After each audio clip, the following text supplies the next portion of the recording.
Hello everyone, by now you should have already installed Oracle VM VirtualBox Manager on your computer, either a desktop or a laptop, and you should have also installed Windows 2012 R2 as the server operating system for one of your VMs, as well as hopefully downloaded Windows 2016 from the Microsoft Evaluation Center site, and also install a new VM running Windows Server 2016.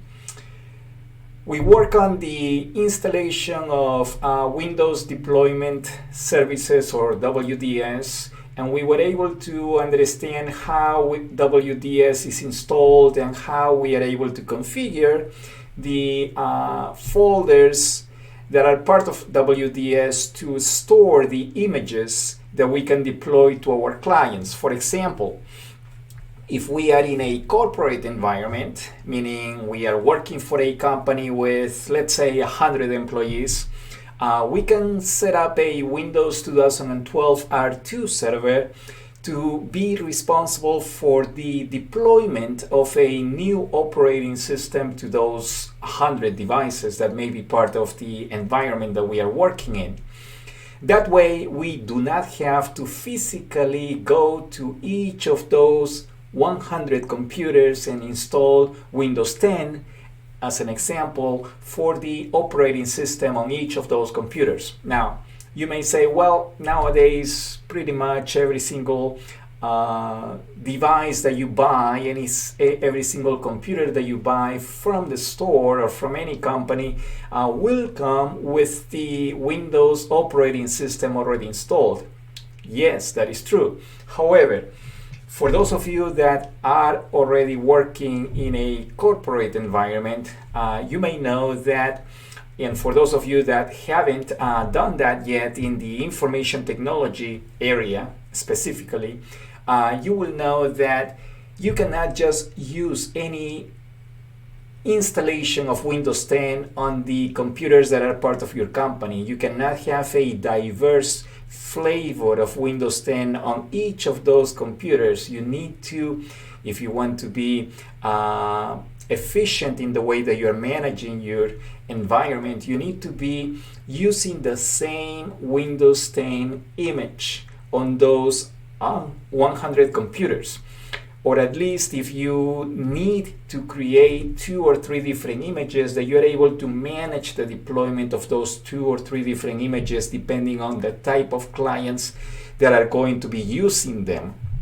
So coming up with a standard Windows 10 installation for your company is part of the responsibilities of a Windows administrator working in the IT department for that company. You cannot just allow for any type of Windows 10 installation to be installed on your devices in your company. By doing that, you are expediting the deployment of patches, Windows patches to those devices. You're also expediting the deployment of any updates to the applications that are part of the image that you are deploying to your clients. And you're only using the applications that are in need of being deployed in your environment. So you don't have users installing any type of software they want. You control the software that is deployed and installed on those 100 computers as the Windows administrator. You cannot allow for the users to install any type of software they want. Why? Because the software that they are installing may come with different glitches or bugs. And those bugs mean that it could become a vulnerability for the security of your company. So those could become open doors for cyber criminals to try to get into your environment and steal information or data from you. Or perhaps not really stealing information, they can just destroy the data that your company is storing on their servers, because they will have or they will gain access to your network environment by the gaps and the security holes that are given by those software titles that are installed by your employees without you knowing. So that is another reason why you create a standard deployment of Windows for every single computer that is part of your environment. And WDS, or Windows Deployment Services, which we study last week, is one of the tools that is used to make sure that you deploy a single or perhaps 2 or 3 different images in your environment, and you are in control of what those images contain as far as any software applications and so forth. So that is the gist of what we did last week as far as WDS, Windows Deployment Services.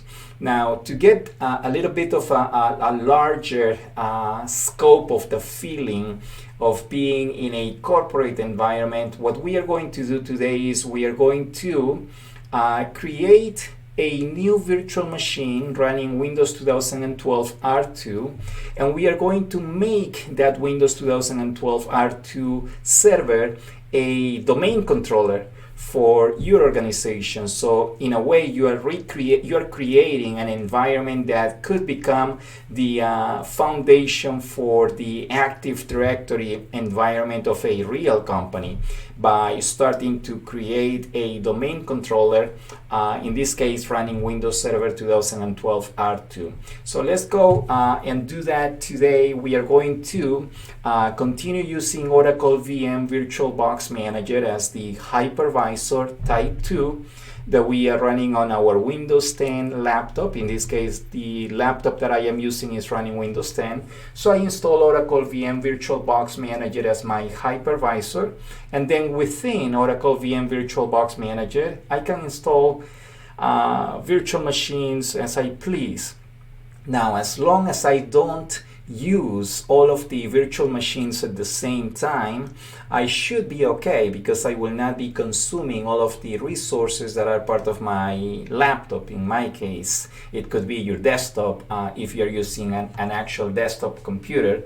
So as long as you don't turn on all the VMs at the same time, meaning powering them on at the same time, then you should be fine by having multiple VMs running on Oracle VirtualBox.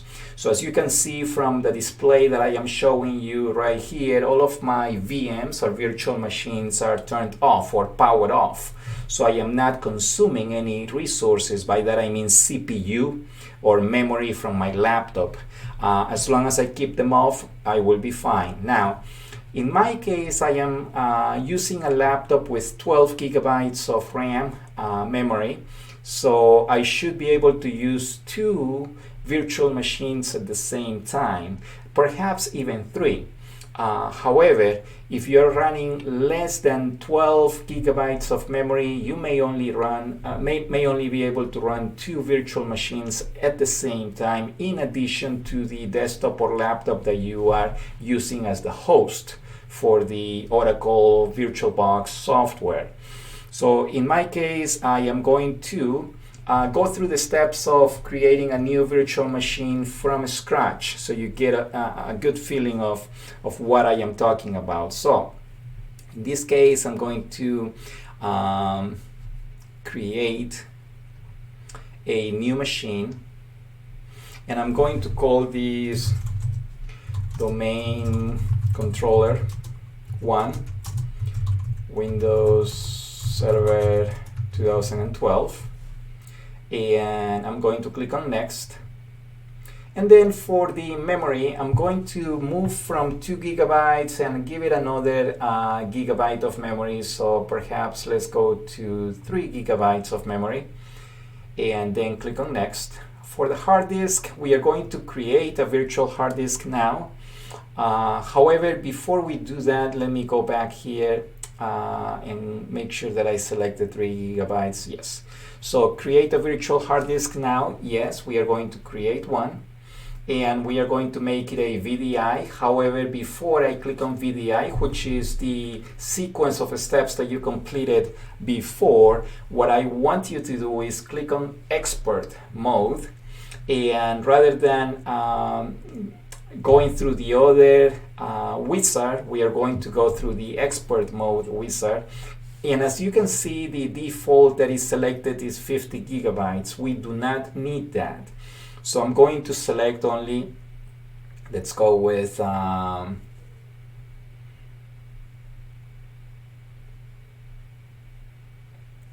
Let's go with 12, close to 12 gigabytes of memory for my first storage or hard disk that I am creating, and it will be dynamically allocated, and it will be file type VDI. So I'm going to click on create,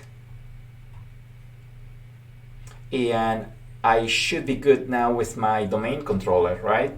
However, since this will be a domain controller, which is the server that controls or manages the environment, we need to make sure that we have enough storage space allocated for the domain controller.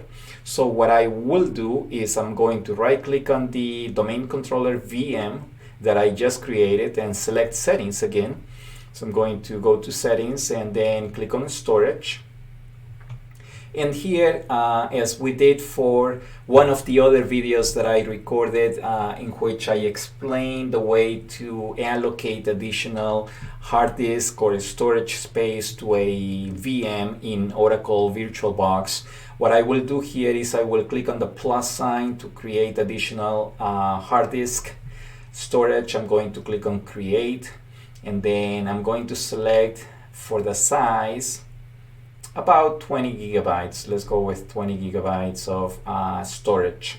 VDI will be the file type again, the default, and we are going to use the dynamically allocated. That way, again, as I explained in one of my other videos, we are not setting aside hard disk space that is going to be consumed immediately by the VM, even though we are not utilizing the space.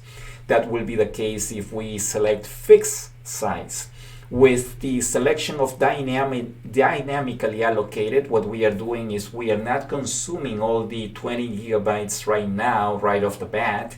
We are only going to require the 20 gigabytes in the event that we actually need to utilize that space by saving files on our Windows Server 2012 in the future, by creating different installations or configurations of the server that may require additional files to be saved on the server. So in that event, if we require the space, it will be available to us, but we are not consuming the space right off the bat. So that is the meaning of dynamically allocated. Then we move to create, and that should do it. We then click on choose, and we have the first storage or hard disk that we created at the beginning when we set up or created the VM. We allocated 11 gigabytes, and the second storage space is the one that we just completed creating, and that is the one with 20 gigabytes of memory of storage space. And then, as you may remember, if you want to install Windows Server 2012 R2, you should have already downloaded the ISO image for Windows Server 2012 from the Microsoft Evaluation Center website. So assuming that you already completed that, then we are going to proceed to the next step. And just to show you what I do, this is what I do here. I have a USB drive that I connected to my laptop, and in my case is drive H for my USB drive, and it is a, let's see, what is the size? I believe it's 32 gigabytes. Yeah, about 32 gigabytes of space in my USB drive. It's not that expensive. It's about $15 from Amazon, $15 to $20 at the most. So I purchased that, and I use that as an additional storage location. Why do I do that? You don't have to do it, but why do I do it? Because I do not want to consume the storage that I have on my laptop, meaning the hard disk from my laptop. I want to make sure that I place any of the ISO images that I download on a separate USB drive, so I am not taking space away from my C drive on my laptop. That is the reason why I am using a USB drive. It is not a requirement for you to do it.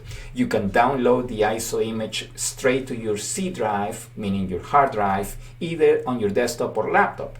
But in my case, again, I'm using the USB, which is the drive H that is connected to my laptop. Okay, so minimizing that, I'm going back to Oracle VirtualBox. I'm going to the empty no disk image file selected, and as you may remember, as one of the steps, and this is a good refresher on how to create VMs in VirtualBox Manager, you click on this icon next to the optical drive and you select choose a disk file.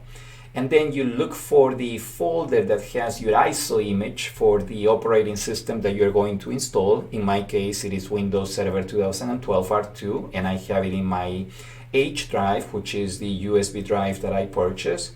And then I click on Open, and now I have 2012 ISO image being the one that is available to this VM. And then I click on OK. Now, and only now, I can start the VM, and I'm going to do that as we speak. You will see that I am starting the VM right now, and it is opening on my other monitor because I have two monitors connected to my laptop. So it is running the basic installation of the operating system, Windows Server 2012. Let's see how quickly we can get that running.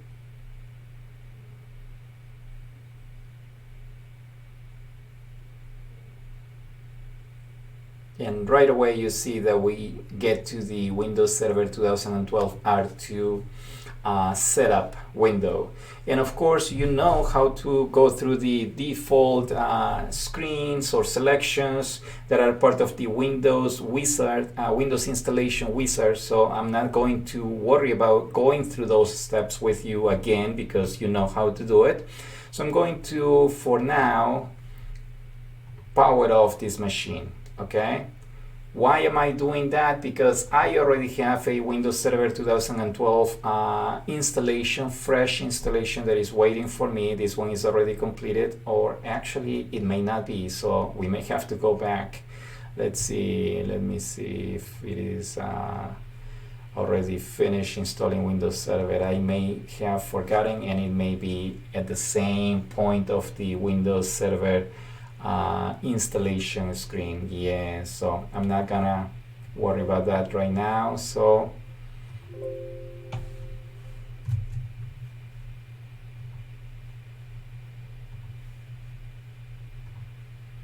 we will continue using the domain controller 1, the server that we were about to start setting up a few seconds ago.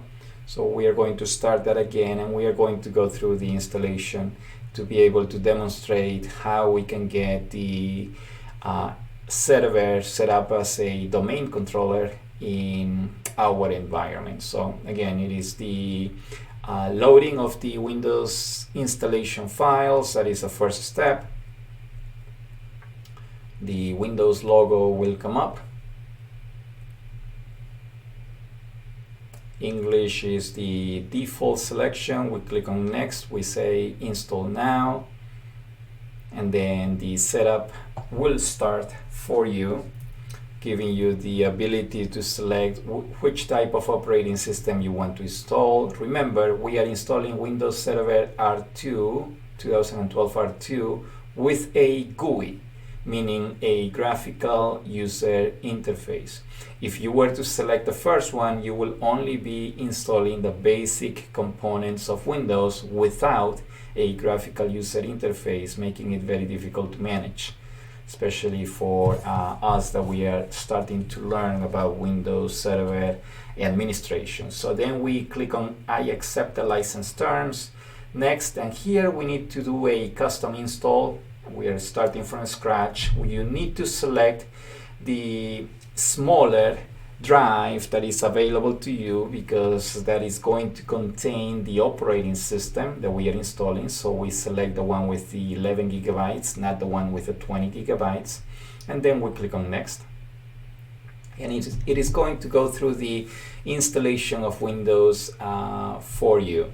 In the meantime, since this is going to take a few seconds, I'm going to move this away from my monitor and go back to the Oracle VirtualBox Manager, and I want to show you something else.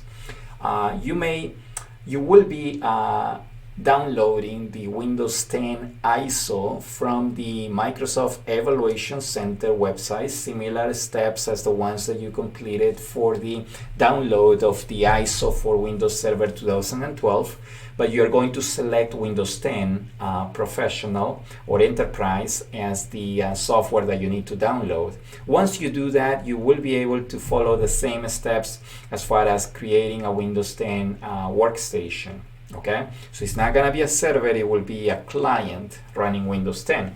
So let's say this is the one that you created. This is the VM that you created, the one that I am highlighting here, Windows 10 test. What I want to show you is the ability that you have to create a clone VM or virtual machine.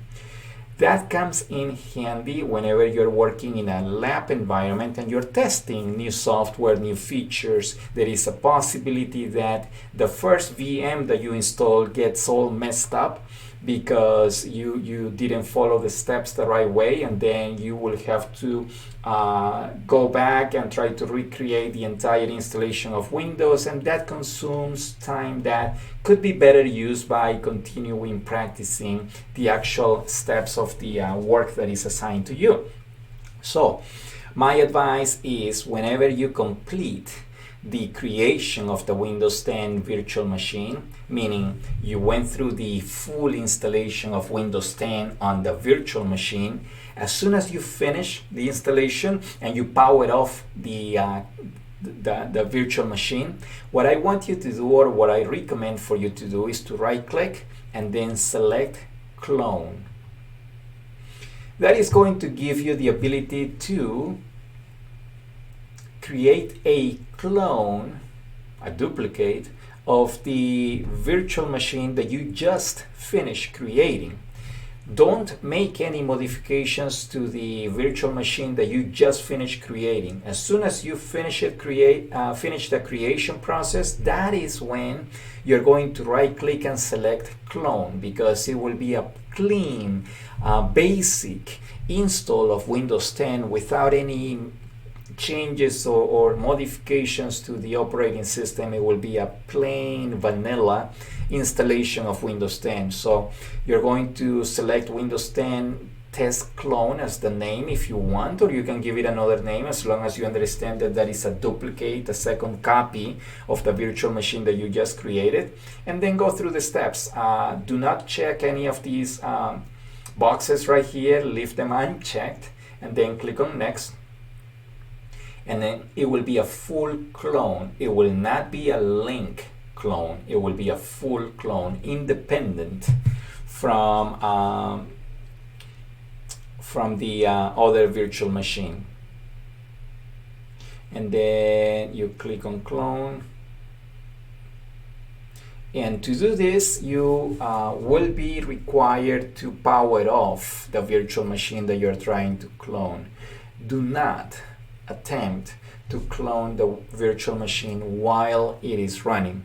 It is always advisable to be able to clone it when you have the virtual machine powered off. Okay, so in this case, you go through all the steps. It is cloning the disk, as you can see, and it will get to 100%, and at that point you will get a Windows 10 test clone VM or virtual machine listed right here on the bottom, similar to what you see for Windows 2012 R2 clone right here on top. What happened is I grabbed the Windows Server 2012 system that I had here, the virtual machine, and I cloned it, creating this Windows 2012 R2 clone. Now, I am not going to complete the cloning of the Windows 10 device because it is consuming resources from my system that are needed for the so let's see if I can close this. Yep. It is consuming resources from my system that is right now dedicated to the installation of Windows Server 2012 in the background. As you may remember, we were doing that. So if we go to the full screen mode, this is the installation that is happening right now as we speak. It is installing Windows Server 2012. It is at 50%. So we are going to come back to the video as soon as the installation completes. For now, I'm going to pause the video and then resume when we get to the 100% installation.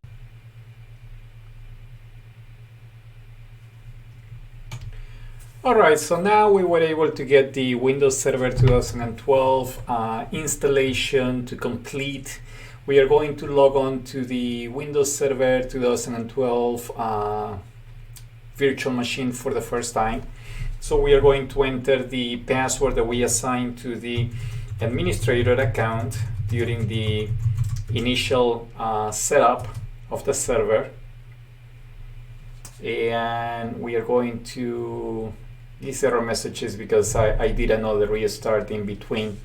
So we are going to now use Server Manager to install Active Directory domain services on this server to make it a domain controller.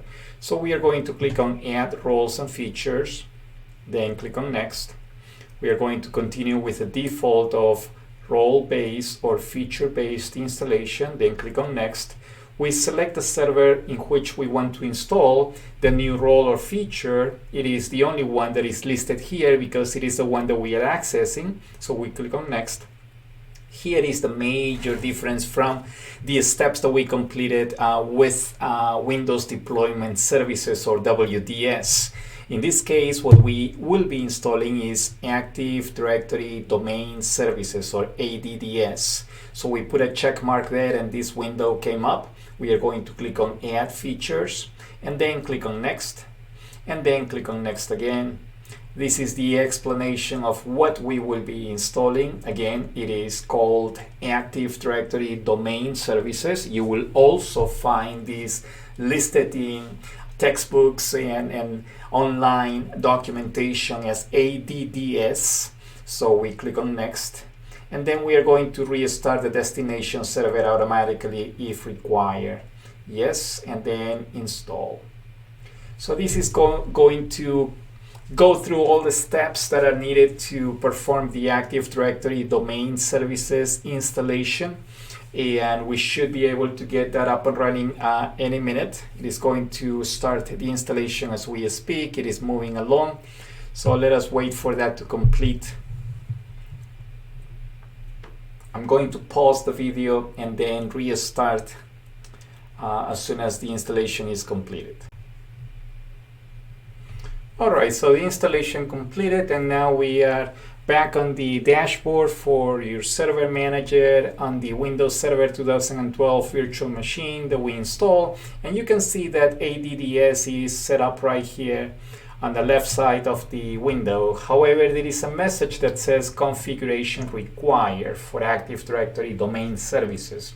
So let us click on More to be able to get rid of that message. So you can see that there is a set of post-deployment configuration steps that we will need to complete in order to get the full flavor of Windows Active Directory Domain Services ready for us to use. And one of the major steps is the reason why we are going through this video, which is the step that is required to make this server a domain controller. So we need to promote the server to a domain controller status. So we are going to click on Promote this server to domain controller. And it is going to walk us through the steps that are needed to make it a domain controller, and we need to answer a few questions. So the first one is select the deployment operation. Is this a domain controller being added to an existing domain? The answer is no, because we don't have a domain created yet. Are we adding a new domain to an existing forest? No, because we do not have an existing forest yet. We are adding a new forest. That's what we are doing. So here we are going to create the root domain name. We are going to keep it simple, so perhaps we can use Tunsis as the root domain name, and then click on next. It's usually better to go with tunsis.com, so let's go with that, because it's asking for a domain in the form of a domain name actually. So it is going to work on the functional level of Windows Server 2012. Yes. So this is giving you the ability to set up the functional level for your Active Directory. And in this case, we are going to make it Windows Server 2012. Now, when will this be different? Let's say that you are running Windows Server 2012 servers, as well as Windows Server 2016 servers in your environment, in your company. You have plenty of servers, and some of them are 2012, some of them are 2016. You have the ability to select the functional level for the forest and for the domain. So you can actually go to functional level 2016 if you want, rather than 2012. You can upgrade that to the highest level depending on which operating systems you're running on your network. So in this case, we're going to leave it at 2012 because that is the only server that we are running in our environment. Then we have the domain name system, DNS server, listed here. We're going to select the password. This password is different from the administrative account. This is the Directory Services Restore Mode password, or DSRM. So you can type in anything that you want. Just remember to record that on a piece of paper. Better than a piece of paper, record that on a file that you can save on your computer. It's always good to create a file that has the configuration settings for the server that you are configuring, because that will come in handy whenever you're trying to restore any of the server capabilities that may have been lost due to unforeseen events. So we clicked on next in the previous step, and now we are going to specify DNS delegation options. We are not going to worry about DNS for now. We're going to click on next. The NetBIOS domain name, we can keep it at, let's see, still thinking, so it's going to give me another opportunity right here. The NetBIOS domain name is Tunsis. We click on next.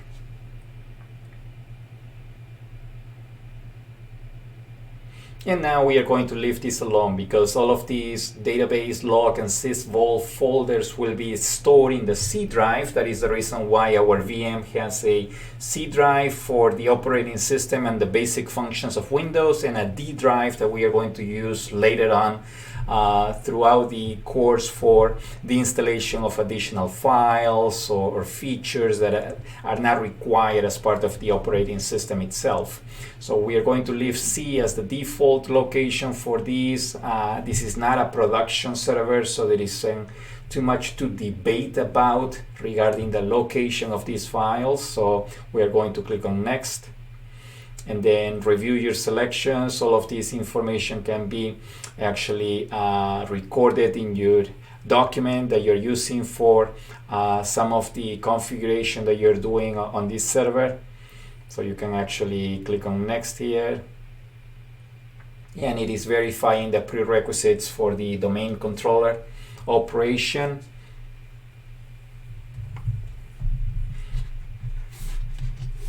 These are warnings that you're getting. However, you see the message, all prerequisite checks passed successfully. So the yellow marks are just warnings that you get.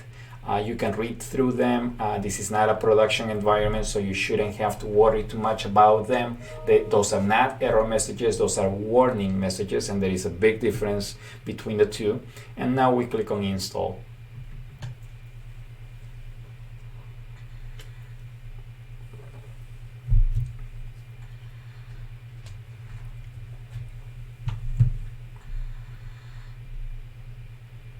It is going to take a few seconds for this to complete. Once it does, then we will be able to get the results displayed on our screen, showing us whether or not we were successful in getting the domain controller, well, actually the Windows Server 2012 upgraded or promoted to a domain controller in our Active Directory environment that we are in a way setting up right now as we speak with the creation of the first domain controller. So it is working in the background and making all the changes, creating the databases that are needed for Active Directory. Remember, Active Directory is the way that Microsoft provides organizations with an administrative tool that they can use to manage, to centrally manage their environment. So with Active Directory deployed in a corporation, in a company, you're able to centrally manage users, centrally manage computers or clients, centrally manage additional servers that you may be deploying in your environment, application servers, for example, file servers, for example. So all of those could be easily managed from a centralized database, and that is the role of Active Directory as the database that is used to manage all of these devices for you. So that is what we are completing as we speak. We will come back as soon as this installation is completed. Okay, we're back. So now that we have the installation completed, we are going to log into the server one more time. We're going to type in the administrator password that we selected during the installation. And again, by now, the steps that we completed were the installation of ADDS, or Active Directory Domain Services, on our Windows Server 2012 virtual machine, and then we promoted this server to the role of domain controller. So now, this server is an actual domain controller for the environment. We will be able to click on Tools and select Active Directory users and computers, and we should be able to manage the tuncsys.com domain that we created for this particular environment, and be able to create new users for the company, create new computers or new devices for the company that are all connected and centrally managed through the Active Directory environment that we just created. So here, if we go under tuncsys.com, we should be able to do different tasks, including changing the domain, or finding devices, or finding components of Active Directory or elements of Active Directory. Here we have computer, container for the Active Directory environment that we created. We have users, so if we go to users and click on new, we can do new user, for example. We can select the name of, let's say, my name,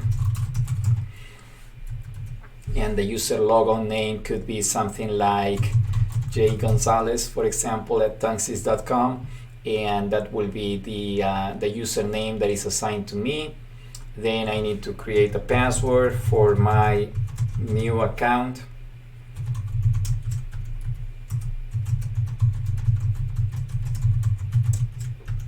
And then I'm going to remove the user must change password at next logon, and then click on next and finish. And guess what? There is a new user in our environment, in our test environment that we just created, by the name of Jorge Gonzalez, and this is the user account that I just finished creating, and this user is part of the domain now, the domain that we created, and that is managed centrally by this domain controller that we just promoted in the form of this Windows Server 2012 virtual machine. Now, you can make different changes to this account to be able to log on locally to this domain controller, or if I am accessing the Active Directory environment, meaning the company that I am working for, in this case Tuncsys, this has nothing to do with the school environment that we are part of. This is the lab environment, so don't worry about it. that you are going to be messing up your account with the school, because this is not touching the school at all. You're only creating a fake Active Directory environment on your desktop or on your laptop, and you're just creating users that are part of that fake environment, that environment that is used for testing, the one that we are using right now. So we can go through the properties and take a look at all the different features that are available here to be able to manage that account. So this is actually one of the ways that administrators at different companies create new accounts for new students, for new employees that are joining the organization. So you are learning steps that are completed by administrators in the real workplace, in a real world scenario at work, when you are actually performing these administrative steps. So with that said, again, we install a new Active Directory environment. We created or promoted the server that we just deployed as a new virtual machine as a domain controller. And we also learned that we can set up 2 different drives for our virtual machines right from scratch. And you can see that by looking at Windows Explorer and finding that you have a C drive. And in this case, you don't see the D drive, right? Because it hasn't been started yet. However, you should be able to do that if you do disk management here.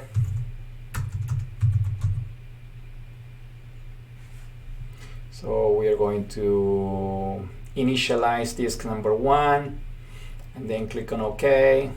Maximize this. This is disk number 1. This is the 20 gigabytes. We're going to create a simple volume, and this is going to utilize the entire 20 gigabytes that we set aside at the beginning. It is going to take the drive letter E, and it is going to ask for whether or not you want to use NTFS. You go with the default NTFS and then finish. And then you're good to go. So this is active right now because we right click and select mark the partition active. We can close it. And now we have the 20 gigabytes of space available to us for future needs that we are going to be working on as we move through the different steps of the process. Thank you very much. Until next time.